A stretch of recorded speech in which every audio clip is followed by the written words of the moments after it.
অর্ডারের কাজ করতে করতে রীতিমতো বোর হয়ে গিয়ে আজ বসলাম লোটাস পন্ড বানাতে। সেই জন্যই তো গতকাল আমি তোমাদের কাছে আমার ফেসবুক পেজ, প্রোফাইল এবং ইনস্টাগ্রামে জিজ্ঞাসা করেছিলাম যে কোন বেজের ওপর তোমরা লোটাস পন্ড দেখতে চাও। সেখানে তোমাদের রেসপন্স দেখে আমি তো পুরোই অবাক। সব মিলিয়ে প্রায় 300 জনের উপরে তোমরা রাউন্ড বেজের ওপর এই লোটাস পন্ডটা দেখতে চেয়েছো। তাই অগত্যা সেটা নিয়েই বসতে হলো।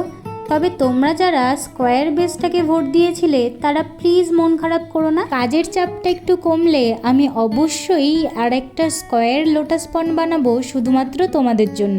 এর আগে আমি একটা ছোট্ট লোটাস পন্ড বানিয়েছিলাম, সেটাতে আমি হোয়াইট বেসটাকে স্কিপ করেছিলাম। তবে পরে আমার সেটা নিয়ে রিগ্রেট ফিল হচ্ছিল, সেই জন্য এবার আগেই আমি হোয়াইট বেসটা করে নিয়েছি। এই পুকুরটা আমি একটু নীল কালারের মধ্যে রাখতে চেয়েছিলাম, সেই জন্য নীলের বিভিন্ন শেড আমি এখানে নিয়েছি। তবে তোমরা চাইলে সবুজ কালারের মধ্যেও পুকুরটা করতে পারো।